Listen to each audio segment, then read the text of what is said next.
Slave DiBiase.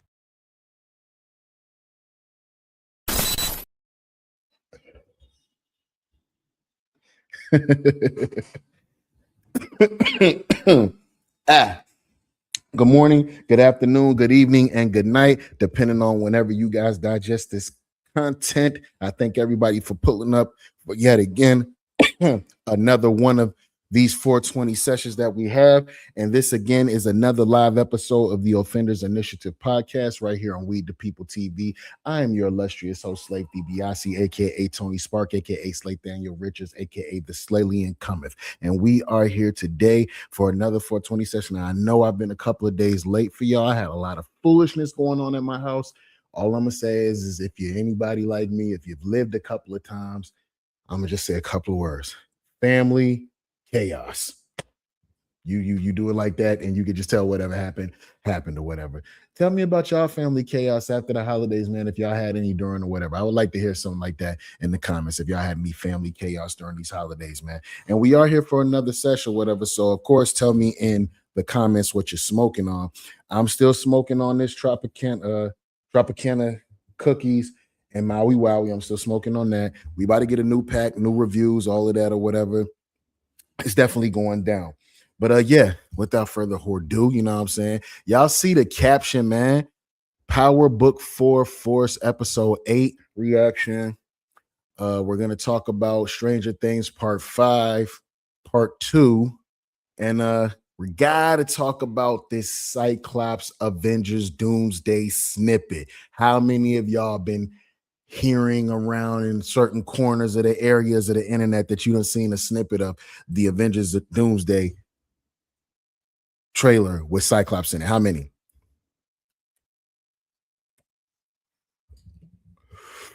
So y'all telling me right now this movie might be one of the most epic things ever. You know what I'm saying? This movie might be one of the most epic things ever. But what I want to know is how many people saw Force Episode 8? It was a banger, was it not? It was a banger.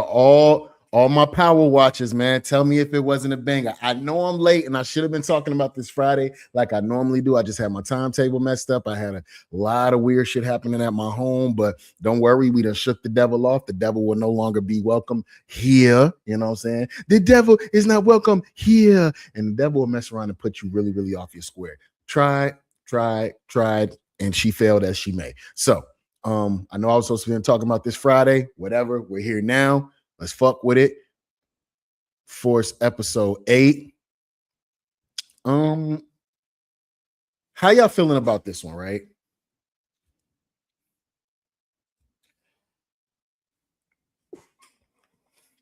Bless me. How y'all feeling about this one? Were some of your fan theories and predictions actually popping off about what's going on in the show? Don't forget to like, comment, subscribe. Tell me some of those fan theories. All right. So we're going to do this with today we're going to be reacting by way of Movie Bot. No, not Movie Bot. We ain't going to do that. We ain't going to do that. Let's go.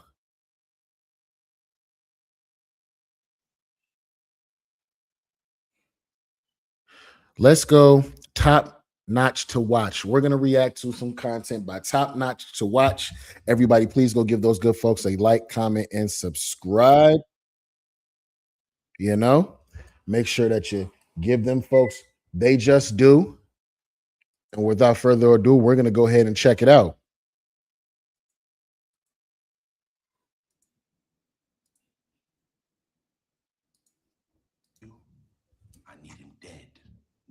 We're going to have D-Mac knock over the 9-7. So all you got to do is sell to D-Mac. He gets body. Hell, nigga, this shit might work. Tom, Jay, consider them 9-7 niggas hit hard. Your boy did that shit. Diamond and Jannard plan to kill D-Mac. You trying to kill my fucking nephew? Kilo, get out the joint today, nigga. Word. You tell Kilo that Tommy lied to all of us. He set Rashawn up to take the fall for his nephew. That nigga Tommy was fucking playing us. D-Mac is Tommy's nephew. Let's dead his ass. All right, come on, let's go. They're after D-Mac, Tommy! JP. I whooped your ass, Jannard. Jannard. The RDs are out of the coalition. Shit!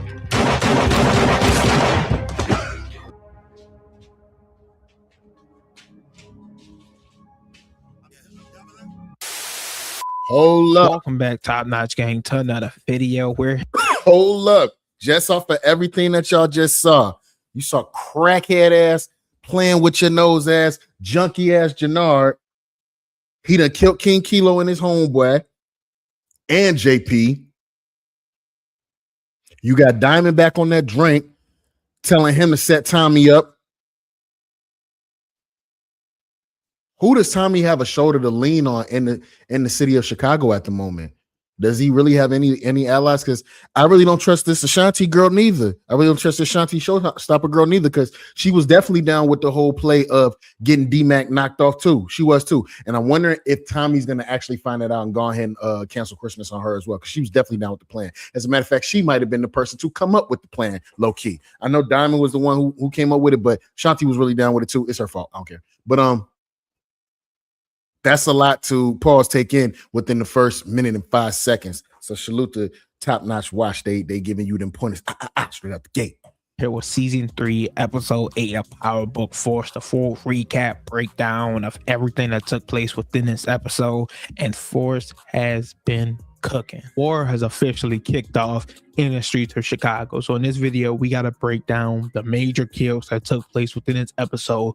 Those being Kendra, King Kilo, and of course JP. A lot of deaths that me and you guys saw coming. I saw a lot of you guys down below in the comments saying it was going to be Kendra, so shout out to you guys for that. We got to break down those 3 major kills, how they took place, as well as the new alliances that's formed in this episode. Tommy, Shanti, and Miguel. A lot of us predicted that. That's exactly what I wanted to happen, so I'm happy that took place. But also Diamond, Jannard holding on to the coalition, and what looks like in episode 9 they're going to be teaming up with the Marquez cartel.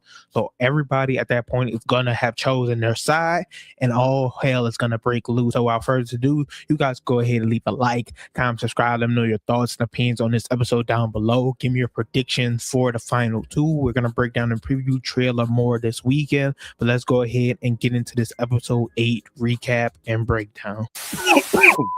So obviously we got to pick up from where we left off in episode 7 that connects us to episode 8. So as we know, Tommy ended up setting Jannard up to go to the club, acting like Sean. Again, if y'all look at this, if y'all look at her, this was unfair. Jannard got set up, man. He got set up. Shanti, baby, please don't leave Jannard. The man got set up. You a woman and you would have did this too. Come on now. She was gonna be there, get him back hooked on product and making him cheat on her. Then he text Shanti, of course, having her meet him at the same location, getting him caught up. This ultimately broke them up and led to Shanti revealing to Tommy that D-Mac was about to get taken out by Diamond and Jannard. They tried to set him up with the whole 9/7 situation, but they didn't know D-Mac was going to complete the mission. This, of course, led Tommy to go and confront them, get into that big ass fight with Diamond, and them kicking him out with CBI. So with that taking place, they're basically fighting to poach, or he's poaching all the gangs and affiliations, the members of the coalition. Diamond and Jannard are trying to keep everything intact. And because of this, they were able to poach Kendra, the girl who was selling for them inside the prisons and jails, because she didn't want to move fentanyl, but Diamond was forcing her hand, which Kendra, Tommy, and Shanti had in common. So Tommy and Shanti was able to see that, hey, she's someone we're able to take from her. So this led to the first kill we see within this episode, with Diamond killing Kendra for trying. Kendra came downstairs all bold, no strap, talking shit to them, talking about some, yeah, I'm rocking with Tommy and Shanti, so stopping now. I ain't rocking with y'all no more. And she thought she was really gonna walk up out of there. Diamond is back to the old Diamond Sampson, the drunk one before he went to jail, which is why I say it's just befitting that at the end of all of this, he gonna end up going back to prison, and it's gonna be for life. And he might go to prison and get clipped in there. Diamond going back to prison is just befitting where everything that he got going on is just only befitting for him to go back to jail. I just see that because of all the recklessness that he's just involving himself in. Instead of going and seeking some therapy and talking about how that little boy dying and he feel like it's his fault, instead of talking that out, he's doing all this weirdo stuff that's in the end is going to be his downfall. For real, it was over for him when he killed that probation officer. We still don't know. Ain't nobody wrapped back around to that. Yeah, I think that might come back up. Trying to leave the coalition and go work with them, saying it's just business. So they kill her, and Diamond's like, fuck that, I'm tired of Tommy. We need to get rid of this motherfucker. Go back to King Kilo and tell him, because King Kilo got out of jail this episode. He said, tell him that it was D-Mac and that's Tommy's nephew and that Tommy has been the one protecting him. So this, of course, leads Gennard to doing just that. And King Kilo is about to pop his ass right there on the... And he should have. 1 minute you telling me it's one person killed my nephew. Then another person is telling me it's another person that killed my nephew. Then you come back and saying, nah, it was the original dude who I said before. He actually was the one who killed your nephew. You right. Nah, if I'm King Kilo, I'm yoking you up too because I feel like you playing games out here. You know what I'm saying? Yeah, that's Big Baby Davis. Got to remember that shit, nigga. That nigga's the proper gangster. Beach, which is crazy because it's like hundreds of people out there. I was like, no way they really would do some shit like this, but I was just laughing at that scene. But nonetheless, Gennard was like, no, chill. I know where D-Mac at. We could go kill him right here, right now. And mind you, all this is coming in the aftermath of JP. Hold up. The fact that we got JP standing over Gennard, just whooping his ass. And your man's right there. He got pole tucked. He ain't do nothing. He watching dude just slide on you. He making you up over there. You know what I'm saying? Shows what kind of leadership you got going on, Gennard.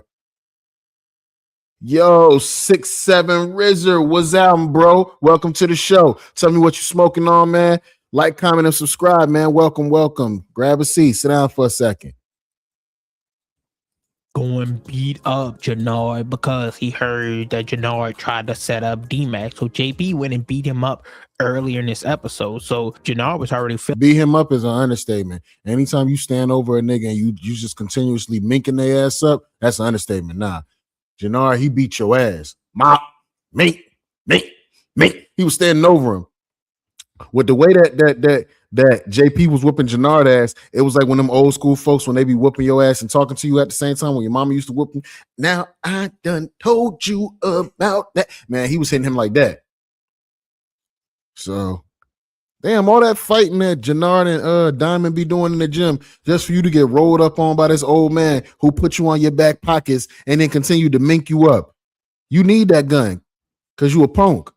In some type of way. So when they pull up to his house, D-Mac isn't there. They take his phone and they're trying to call him, but he obviously doesn't have D-Mac number saved, or they don't know his real name because it says Darnell right there.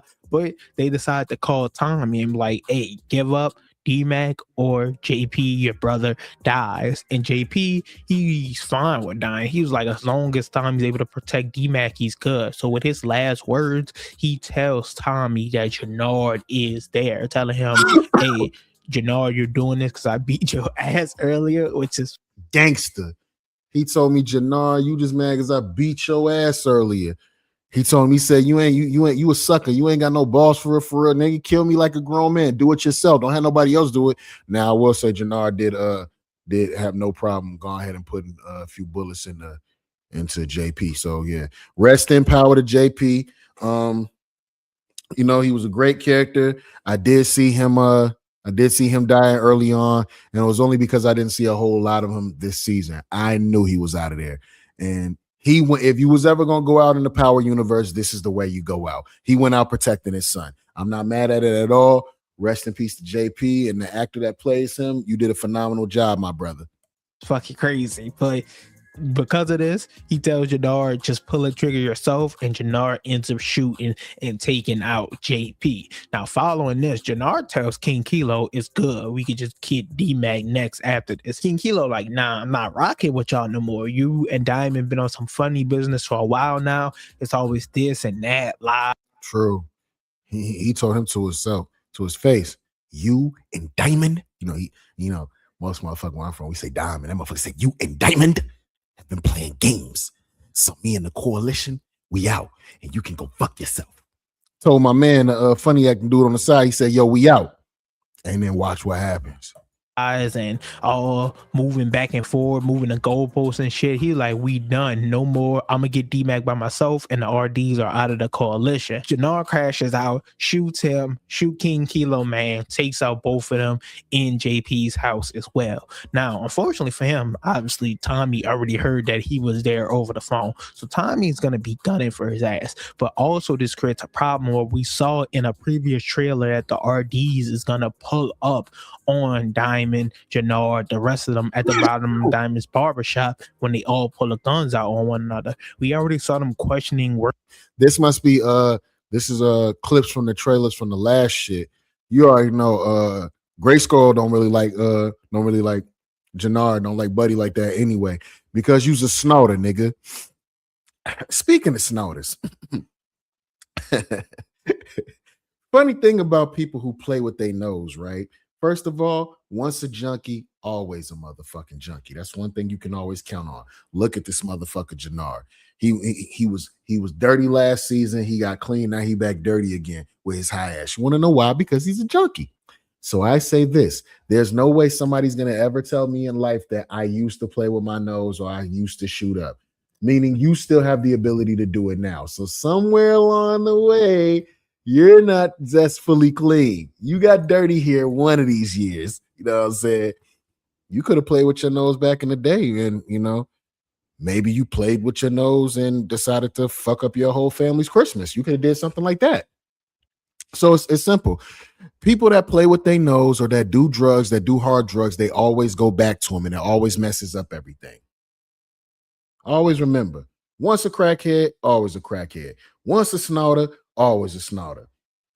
And that goes from making up a plan to kill your brother on the high end, or something as low as fucking up your family's Christmas because you don't know how to stop playing with your nose and drinking. It happens. Working for Jannar in this episode already, and now with him eliminating King Kilo is going to create an even bigger problem for them in these next few episodes. The coalition is going to start to completely fall apart. Next up, we have the alliances that we see form between Shanti, Miguel, and Tommy, led by another kill this episode. I actually forgot. I don't trust Shanti Showstopper. She was still down with the plan to kill D-Mac, and she had Jannar ready to kill his brother. The bitch is an opportunist. I hope Tommy puts a slug on her head and he just does business with Miguel. Okay, yeah, Miguel did have him set up to be killed. But that was before he found out they were family. They're family now. That's different. What's supposed to happen in family is you're supposed to be able to talk about things, set things aside, and move as a unit, as one for the better good. But in most cases, you have people who play with their nose and they can't move on. That's what I'm equating everybody to the shit that they do from now on in fictional or in real life. If you're doing something crazy, I'm going to assume you're playing with your nose now. That's it. That's all. That's what I'm doing. You did something crazy. Oh, my mama started tripping on me, man, and she done showed out all in front of the fence. Your mama playing with her nose. My daddy over here tripping and this, then it. Your daddy playing with his nose. That's what it is. From now on, 2K26, you do something weird around me, I'm assuming you're on hard drugs and you play with your nose. That's it. Maria got to kill this episode, which is crazy. Bro, that hitter they sent is a top 5 worst hitter in all TV shows ever, but definitely the worst hitter in Power history. What? The worst hitter in Power history. Not, to be honest with you, the best hitter in Power history was Pink Shoes from season 1 of the original Power. That's the best hit man, hit lady, hit girl in all of Power universe. The rest of these niggas have been lame. That chick with the pink shoes, she was getting shit done. Tell me if I'm lying. this nigga name was Titus or some shit.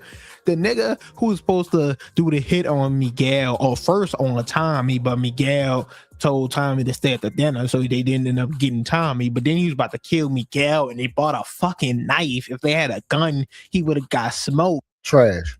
But they didn't have a fucking gun. He ended up stabbing his own partner and then running away. Then in this episode, they went and tried to take out Maria because they knew she was pregnant, knew she was dating Tommy, so they wanted to hurt Tommy and Miguel both at the same time. And this nigga couldn't even do that, and she got killed by her. This gotta be one of the worst hitters ever. She ran this nigga over like 4, 5, 6 times, right? It was crazy. But I say all that to say that this, of course, led to the alliance between Tommy and Miguel, which makes a lot of sense. Tommy in this episode went to meet up with Che. Che saying getting kicked out of CBI was a bad idea.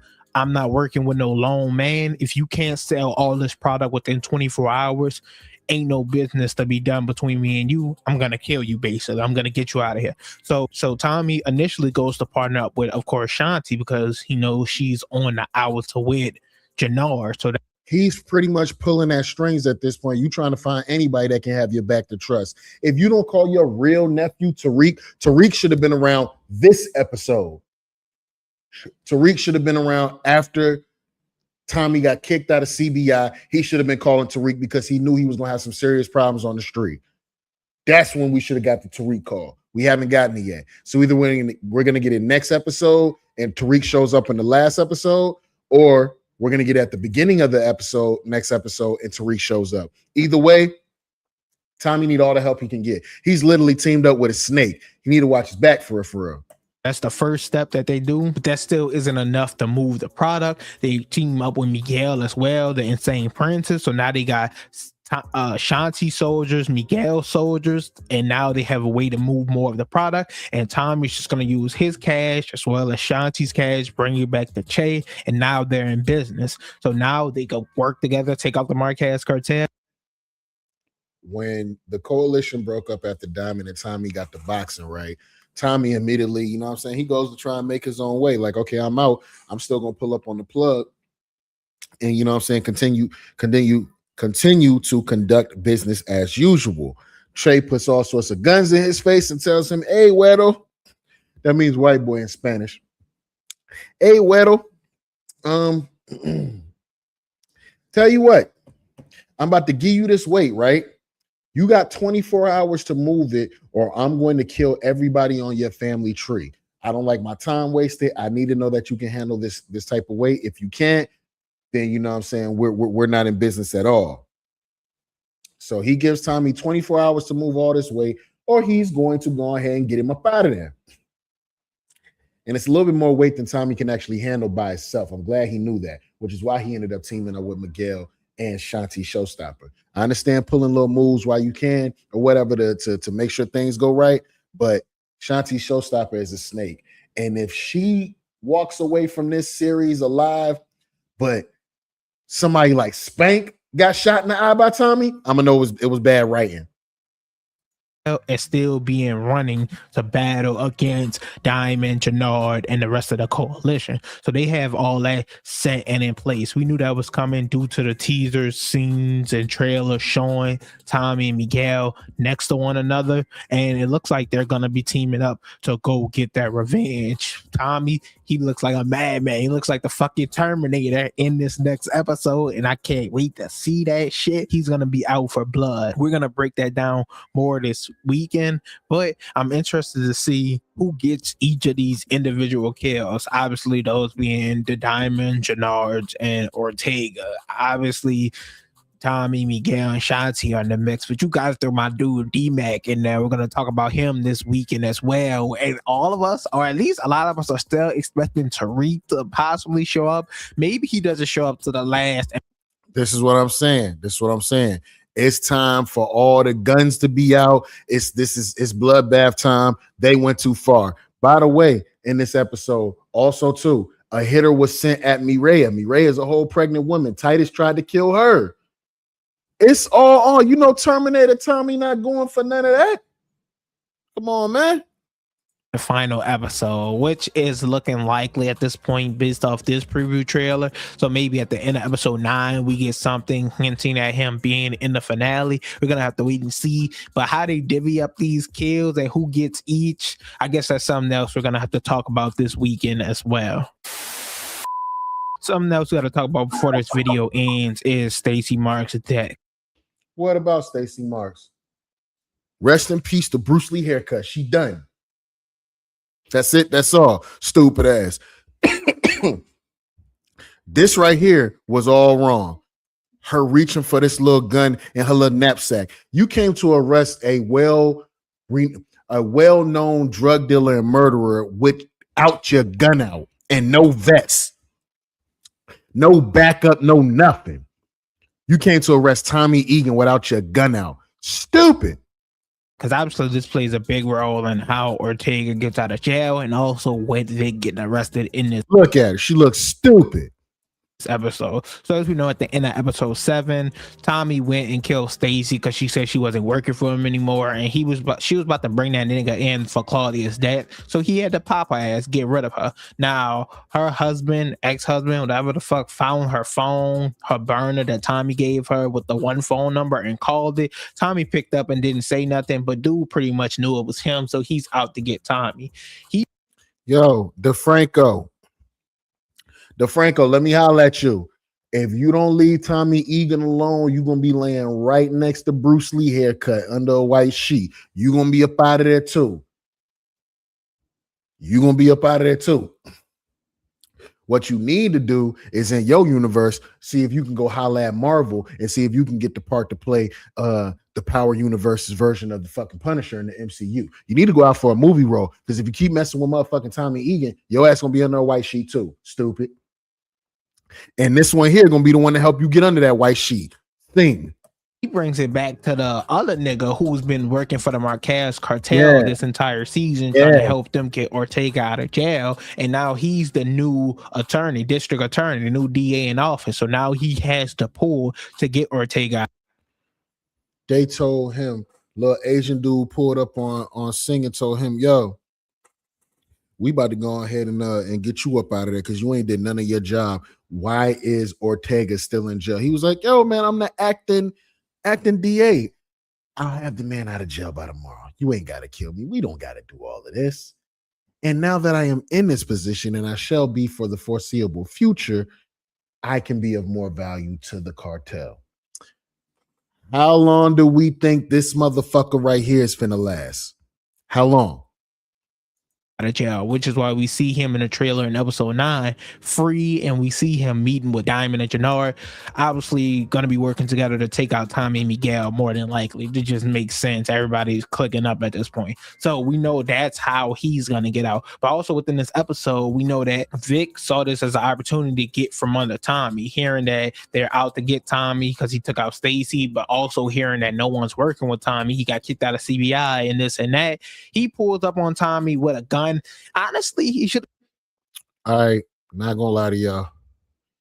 This part of the show was probably the worst part of the show. Trash ass writing. I wasn't feeling it.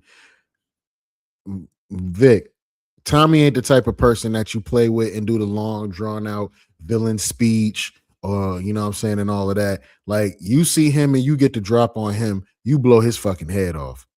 You didn't do it. Later down the line, Tommy's going to put a bullet in your head, and you're going to wish that you killed him when you had the chance. He's even going to mention to you, you should have killed me when you had the chance, Vic.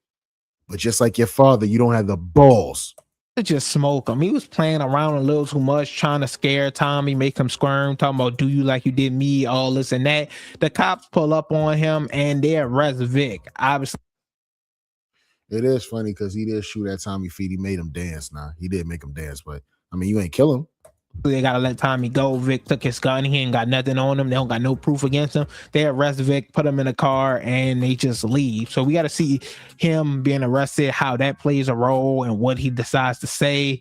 And maybe if he gets out, Tommy finally decides to smoke him, because I don't know why he left this snitch alive this fucking long. As soon as Vic gets out, Vic is going underground. You going underground faster than your sister did. Tommy doesn't leave snitches alive. I keep saying that. He took out his own dad. He took out Proctor. He took out the girl from the first episode of Power. He took out Glasses boy Scrap. What was her name? I can't even remember. This nigga don't leave snitches alive though, so I'm surprised he letting dude ride out right now. But we'll see how much longer that's gonna last. I don't think they're gonna be able to make this kill fall back on them, but I do want to see how or if the dude that's the new district attorney, if he gets exposed, if they find out, if the husband of Stacey finds out, because that could play a role in how everything plays out come the end of the season. Because they still have this storyline going for a reason, so I'm thinking it's gonna have some type of resolution or ending. I don't know. We're gonna wait and see. The police never went in power, but I do think I made the prediction that Diamond goes back to prison. Everybody's feeling the same way that I'm feeling. He got to go back to prison. There's no other way. It's just too much foreshadowing, foreboding. So maybe they serve him up some way or somehow. Could make sense because we know Tommy is leaving Chicago. That's something else we're just gonna have. With Tariq in the way, Tariq could be the one to put together some plan to get Diamond messed up and get him back in prison. You know, that boy's smart. To wait and see. I guess I'll make another video about that after episode 9, more than likely, to see how it could wrap up in the finale. Overall though, that's it for this video. I'm kind of sad this show is ending now. Like this is Okay. So I'm feeling what Top Notch to Watch says. Salute to them good folks over there. We love everything that they do over there. I am a little sad that this show is ending because it's finally starting to really heat up this season. Tommy's season was kind of you know what I'm saying? It started heating up towards the last little bit of last season, and all of this season, this shit then heated up. So from here, we can't write down. We can only write up. So Power Legacy has to be fire. The last season of Raising Kanan has to be fire. Power Origins has to be fire. You don't write down, you write up. You know what I'm saying? So, man, y'all tell me in the comments what y'all think about that one, man. That was Power Book 44, Season 3, Episode 8. Man, it was fire. It was fire. We still in the sesh, though. Because we got to talk about Stranger Things. Stranger Things 5 Part 2 dropped on Christmas. It dropped on Xmas. You know what I'm saying? How many of y'all good folks was in front of your televisions and all that with your blunts, everything all rolled up, your non-meaneries in order, and you know what I'm saying? You partook in Stranger Things 5 Part 2. Mind you, the finale drops on New Year's Day. And if I'm not mistaken, I'm hearing something about this. They're supposed to be showing the finale in theaters. Let me check on that. Will the Stranger Things 5 series finale be shown in theaters? Yes, in select theaters across the U.S. on New Year's Eve and on Netflix. Stranger Things, the finale will be dropping. That's the next thing at dropping, but we're talking about Part 2. And I'm not gonna lie to y'all. I'm trying not to go, but was Part 2 buns? Was it ass? Was it ass or was it ass? It's just something that I wanna, you know what I'm saying? I wanna talk about right quick. Hold on for a second. Hold on. We're gonna react to some content by, let me see. We're gonna react to some content by a guy by the name of Bone Bridger. I'm gonna give Bone Bridger a like, comment, and subscribe. Thank you for all that you do. You know, hold on. We're gonna share dot. I need for y'all to take a look at this share dot. And let's get into it, man. Let's get into it.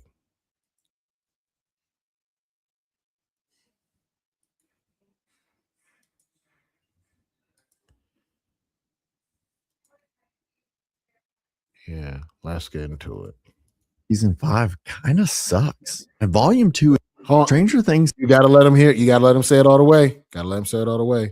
And I must not be the only person that feels like this because he actually made a legit video about this. So let's get it. Season 5 kind of sucks. And volume 2 is where literally nothing happens. Well, nothing good at least. There is lots of bad writing, cringy dialogue that kind of ruins characters, wasted time because the budget on the show, $500 million, is really for the actor's salary. The big action moments are few and far between, and Vecna doesn't do anything. The bad guys are just losing easily. This show had 3 years of production time. So this is a frustrating letdown that is forgettable. Nothing actually happens in these episodes. And that's sad because Stranger Things was the last big epic show that everyone is watching. We all really care. We sit down to watch. We hope something big happens. We have that dread. That's a fact. That's a fact. It was between, as far as ending the year, Welcome to Derry, Stranger Things. That was what everybody was going to be watching. And the first half of Stranger Things 5, all up until the Will episode, all right. But yeah, it was slow moving. There was so much writing in there that you could have just took that part out and like, can we do something else? Type shit. It was, yeah, I ain't gonna lie. Stranger Things Part 2 was kind of ass. I ain't gonna lie. Something bad's gonna happen, but you don't need to be worried. There's no tension. No one's in trouble. There is no danger in this show because the writers were afraid to upset the fans. So this is a filler season. The last season of Stranger Things is a filler season. Could the last episode be great? It better be. So basically, this is just like the last 2 seasons of motherfucking Game of Thrones, just filler seasons. Complete trash. How do you start off fast and then you're wheezing in the back? Because this may not be final season of Game of Thrones bad, but it's nothing. It's like staring at a blank piece of paper. It's like a pancake with. It's not final season of Game of Thrones bad, but it's getting there. It's getting there. Because Lord forbid, after New Year's, because New Year's is supposed to be the finale when the final fight episodes, whatever it is, when that shit comes on. What if this shit turns out to be a big nothing burger? All this, nothing. Without butter on it. It's like a taco that's literally just the tortilla. Yeah, that sounds really bad. This is easily the worst season of Stranger Things, and they have to pull out something amazing in the final episode to fix what's broken. Because we've gotten poorly written characters that used to be written well. Eddie has to return as like a half vampire thing from this dimension and help them fight Vecna on some Avengers vs. Thanos type shit. This has to happen in order for all of this to be like made up for, because yeah, I'm not gonna lie, Stranger Things 5 is ass, bro. This shit not good. It's not good.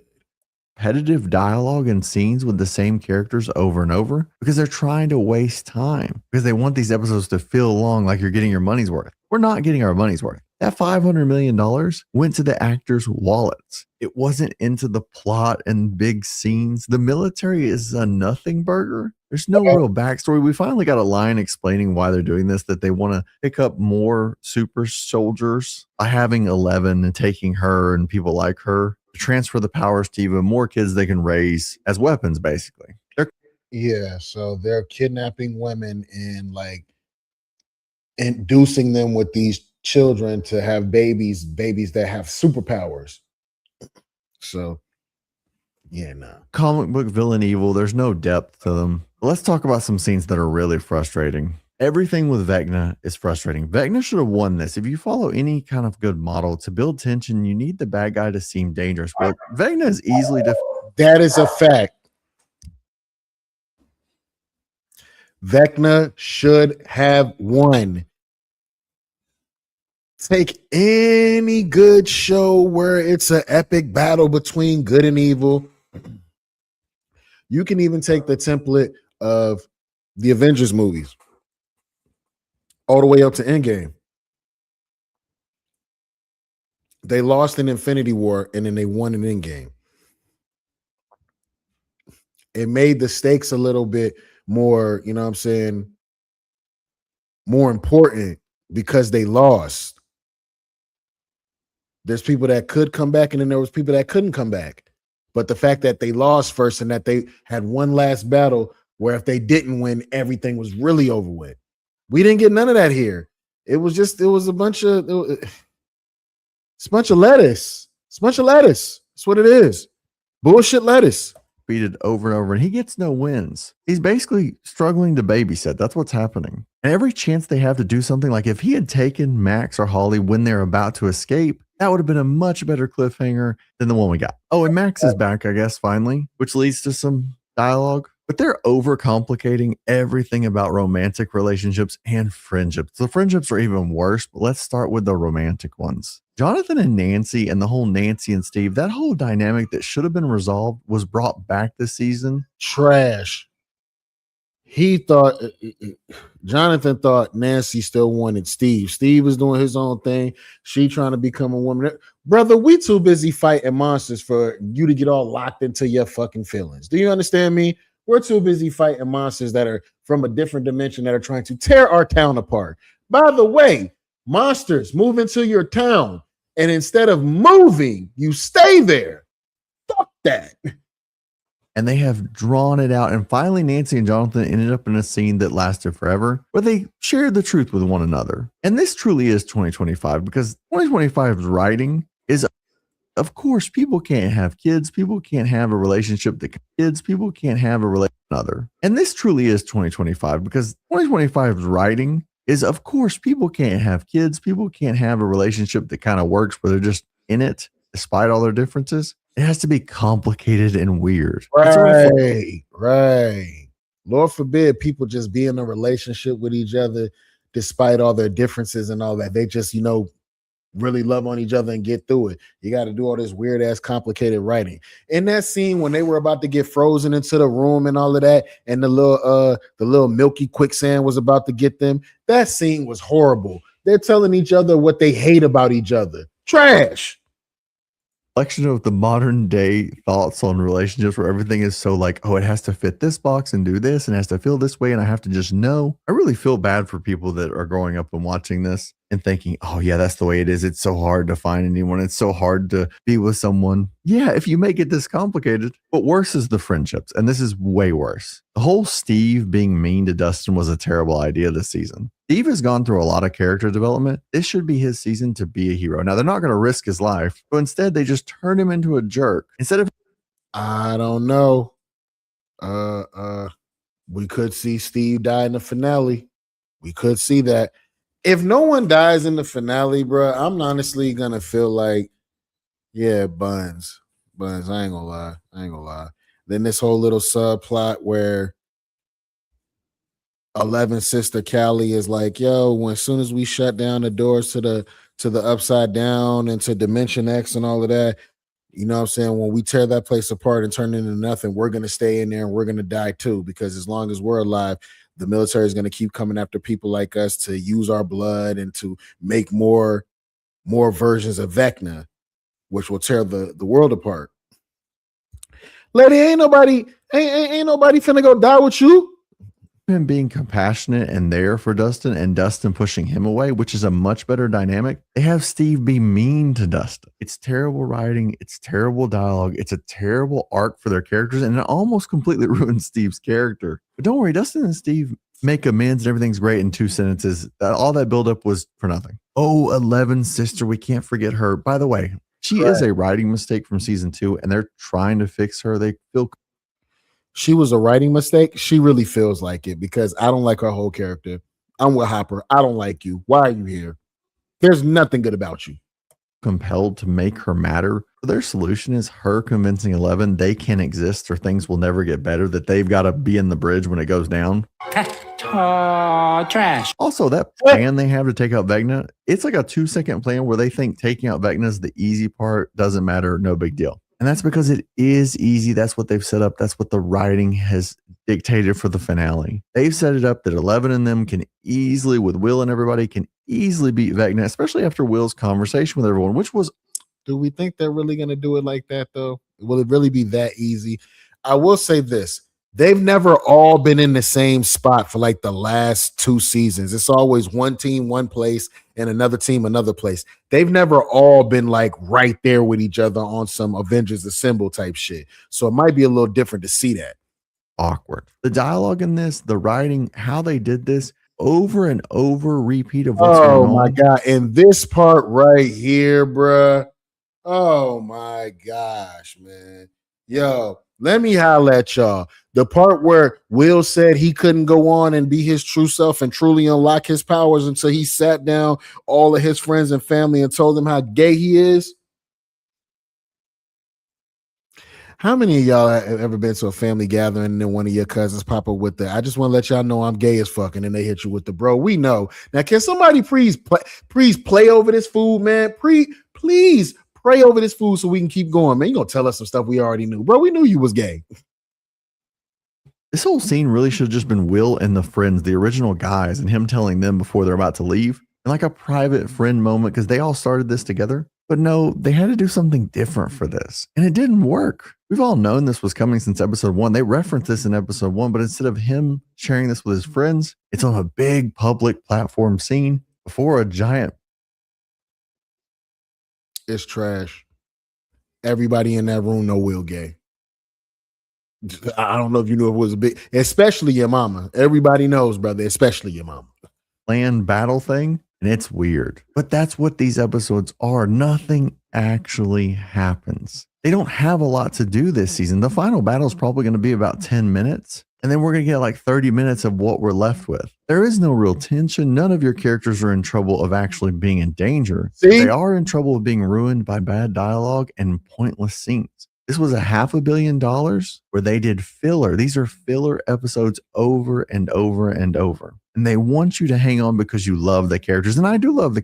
That's trash because they play with everybody, all those filler episodes. So this finale has to be fire. What's today? When is New Year's Eve? New Year's Eve is on Wednesday. I'm telling y'all right now, Wednesday, they better lock in. They better lock in because honestly, the only episode that has been worth some was the episode where Will found out he had the little powers and all that. The rest of this shit really been kind of boo-boo. Characters. I love Stranger Things. I don't love Stranger Things this season. And that final episode can't just be good. It needs to be great. But this final season needed to be great. They had plenty of times. Over the last 6 years, they were supposed to come up with a plan for the final 2 seasons. They had 6 years between season 4 and season 5. They had an unlimited budget. They had all these characters that had gone through development. Instead of seeing it through to the end, they're just running in place, but not really running, just kind of walking and talking. Running implies it's. So basically, this is 5 seasons of Lord of the Rings. As much as we love Lord of the Rings, they really only just walked around in the woods. Yeah, you hate to see it, right? You hate to hear somebody admit that. But that's Stranger Things, man. Part 2. The recap with that one. And the reason why I let dude recap it the way that he did in that aspect is it was kind of buns to break it down because, like he said, nothing really happened in those episodes. I just wanted to point out how much nothing happened in those episodes. So to break it down for y'all would have been a bunch of like, why even do this? Literally nothing happened. You know what I'm saying? So I get that. All right. Let's move on, y'all. The Avengers X-Men Doomsday clip with the little clip of Cyclops. Have you seen it? Have you seen it? Oh, let me see some.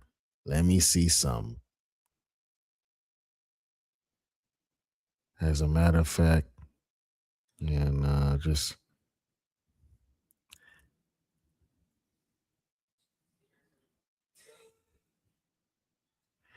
I'm just going to show y'all this real quick. Hold on. Just going to show y'all this right quick. And then we're going to have somebody talk about it.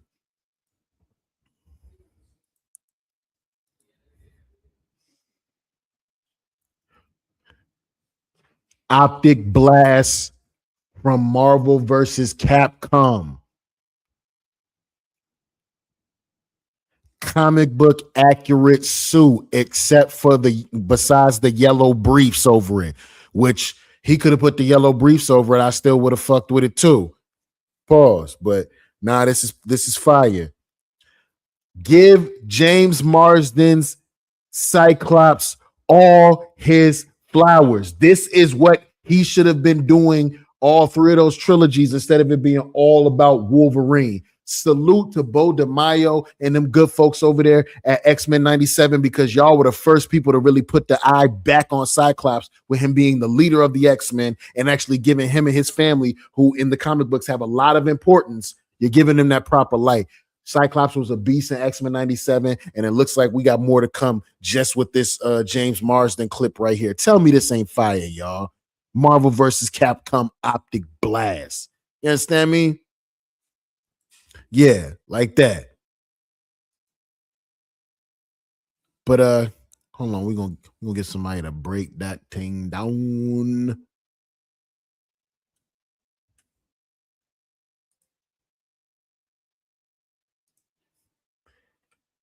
Let's see, X-Men trailer leak Doomsday.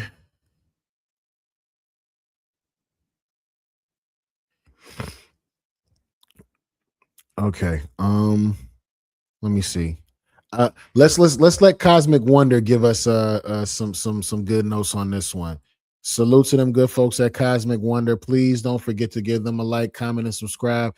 And we're gonna keep smoking. And this right here is gonna take us on out of here. Cosmic Wonder, you're golden. God damn it. And without further the ado, Avengers Doomsday X-Men trailer has leaked. The leaks were 100% true. The next trailer that is coming for Avengers Doomsday this upcoming Thursday is for the X-Men, and it's amazing. it is. Some of you might have already seen it. Some of you might not have, because it's been taken down literally from everywhere. Everywhere that I saw it before, it's been taken down. So yes, it is the real. And the only reason why I didn't show it, because I have like a blurry little through a fucking Coke bottle version viewing of it. I have that I could show y'all. But for one, I'm not trying to get sniped. Kevin Feige, them not playing no motherfucking games. For two, you know, we could just have my man right here describe it. So we gonna do that, because I'm not trying to get sniped, because I like coming around here and having sessions with y'all. And if I get sniped, I can't do that, right? So let's let them do what they do.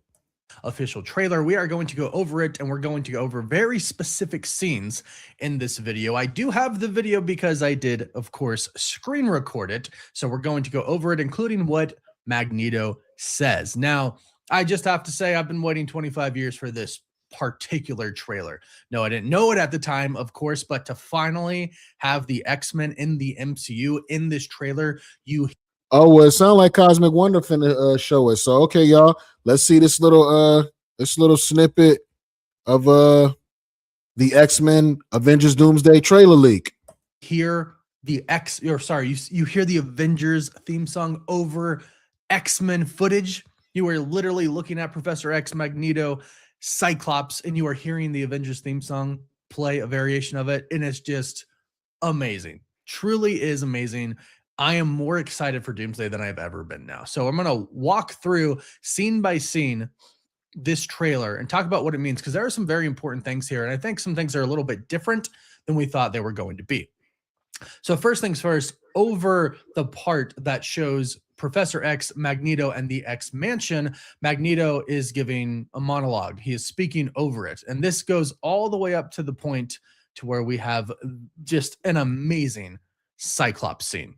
But we'll get there. So it starts in the beginning, and Magneto speaking over it, and he says, "Death comes for us all. That's all I know for sure. The question isn't, are you prepared to die?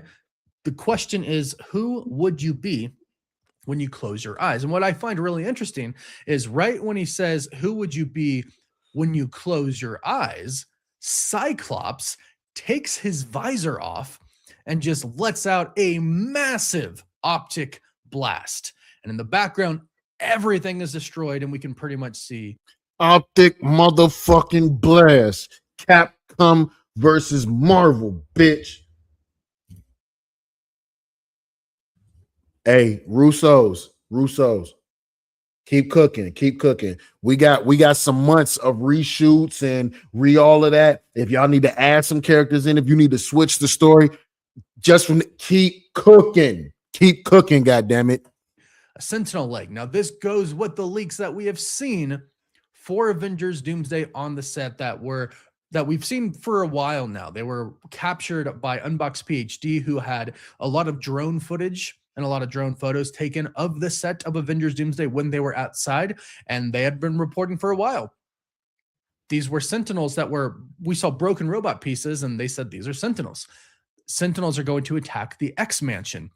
And Dr. Doom presumably was going to control the Sentinels with his sorcery. And I gotta say, if you're trying to show Doom's power, this is a pretty dang good trailer to do so, because it looks like it looks like Doom completely just wipes out the X Mansion. Like, if we're looking at this pic right here of Cyclops, I think everything is destroyed. I think the entire X Mansion. They're gonna drop this trailer leak on Thursday. So next week, we should either see I think we're gonna see a whole like situation where it's all the trailers that we've seen thus far put together with maybe some sprinkles of some new shit in there. And then at the end or in the middle of that, we're going to see Robert Downey Jr. as Dr. Doom fighting, or he might be at the very, very end of it. So I can't wait to see it. And is destroyed. Just Cyclops is there in the rubble, and he just lets out this optic blast. And I hope he destroys all the Sentinels this way. But it looks like Doom comes in and really wreaks just a ton of havoc. It looks like pure chaos. But as we start the trailer to get there, we see the X Mansion, and it looks very old, right? So there's only two people in this: Professor Xavier and Magneto. And I do think I have a thought on why nobody is there, and it's not as somber as this trailer actually is. If you watch the trailer, it is very somber. It does show, the plaque that says Professor Xavier School for Gifted Youngsters, but it's very old. It's very beaten up. This sounds like maybe a lot of the younger X-Men or a lot of them old X-Men are already dead, and Magneto and Professor X are actually living in this mansion together as brothers. Two men who stay together in very, very old age, brothers. Shows, some libraries and stuff. It's just really beaten down and dusty, and you can tell no one's in it, and no one's been in it for a while. Maybe just Professor X. But I actually have a theory about this, because even Professor X and Magneto look pretty, worn down. They're not in their X-Men costumes. Magneto seems to be just kind of in a robe. His hair is very long. Professor X is rocking an X symbol on a jacket that he's wearing, which we saw a leaked photo of it before, and it does look pretty accurate. Magneto almost looks like he's rocking Big Lebowski / Fat Thor clothes, but I think there's a reason that they might be meeting here. I think because what we heard before from a leak says that Magneto has finally made his utopia, his mutant utopia, his Genosha. So perhaps all of the other mutants are actually there. And perhaps nobody really goes to the School of Gifted Youngsters anymore, and that might be for safety reasons, or simply they're teaching over at Genosha. Who knows? But I think Professor X and Magneto are actually meeting here because they know something's about to go down, whether that's Professor X sensing it with his powers, using Cerebro, whatever it may be. Maybe they have somebody who can predict the future there. We don't know, but I think they're meeting there for a very particular reason, especially since Magneto is speaking over them, saying death comes for us all. That's all I know for sure. The question isn't, are you prepared to die? The question is, who would you be when you close your eyes? They seemingly know something. So I think the X Mansion comes and gets attacked, and then the X-Men, they see this and they come to aid. And I think Cyclops is one of those X-Men. I don't think Cyclops dies. I pray Professor X doesn't die. I've seen it too many times. You've seen it too many times. We've seen it too many times. Stop killing Professor X. Let him go live his life all with Myra McTaggart. Stop killing Professor X, please. But maybe that's why he is going to die. I don't know. But this is an amazing trailer, and it all leads up to just this epic moment with Cyclops. He is in, I would say, based on what we see here, the perfect comic accurate costume. It's an all blue suit, the strap going across, the X connecting the strap going down. I've heard he's not going to be wearing the trunks, which is always kind of a topic of discussion when it comes to superheroes wearing trunks. Like there was They could have did it. They just did it with Superman. If y'all would have did it in a way that it worked, we would have accepted it. the big Superman trunks debate when Superman first came out. I think it worked for Superman. It sounds like from what we've heard, Cyclops is not going to be wearing the trunks, which I'm okay with. I still think it would be cool. But as long as he's wearing the belt, which we're hearing is going to be wearing the belt, I think we're good. But a comic accurate Cyclops shooting a massive optic blast while everything is in ruin in the background and we supposedly see a sentinel leg right here, I'm all here for this. And so I Very fire.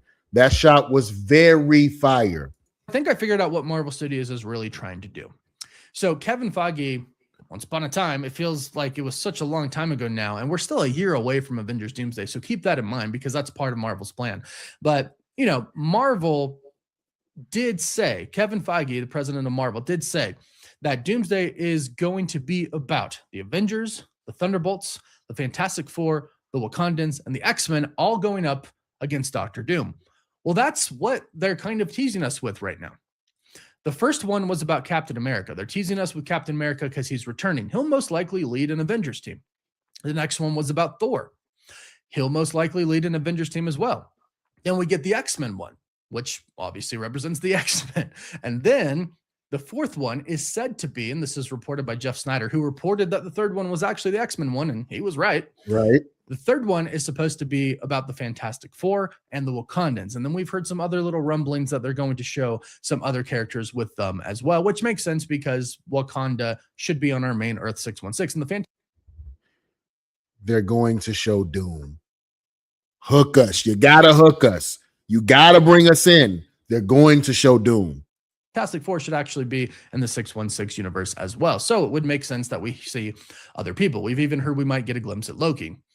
So they're showing us basically all of the heroes kind of almost all struggling. Not Steve Rogers, but they're showing what Steve Rogers could lose, his child, right? Because Doom is the threat to everybody. They all have the common denominator of Doom being the threat. So in the X-Men one, Doom, based on all the leaks that we've heard, Doom is the one controlling the Sentinels attacking the X-Men.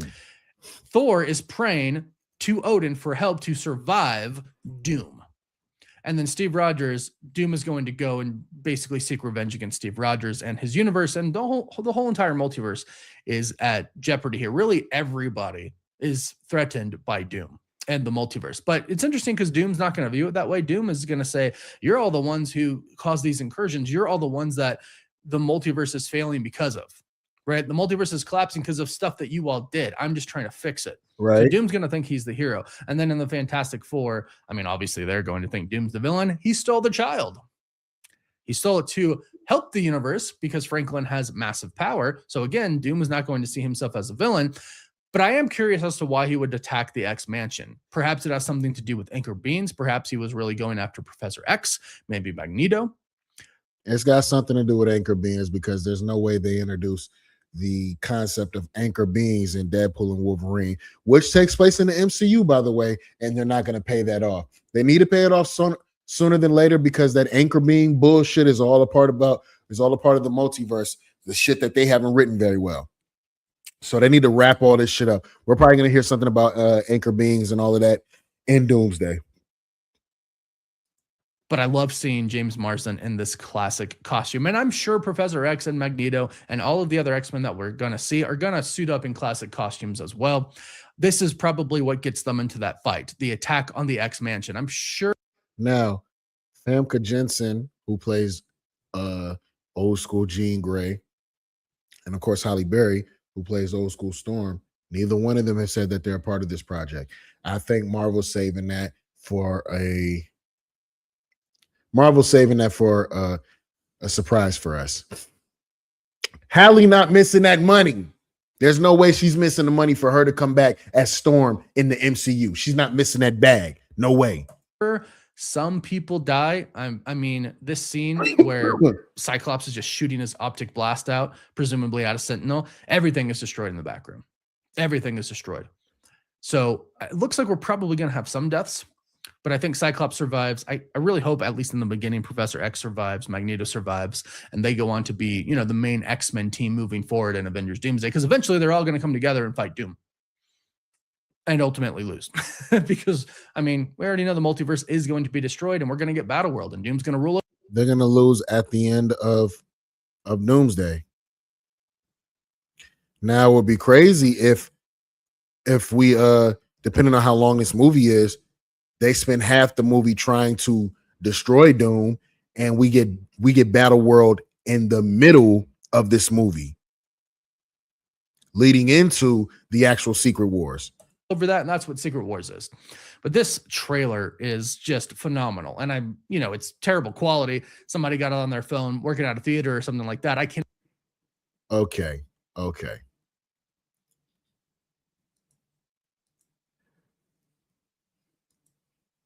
So that was Cosmic Wonder, y'all, with the sneak peek and description of the Avengers Doomsday X-Men trailer.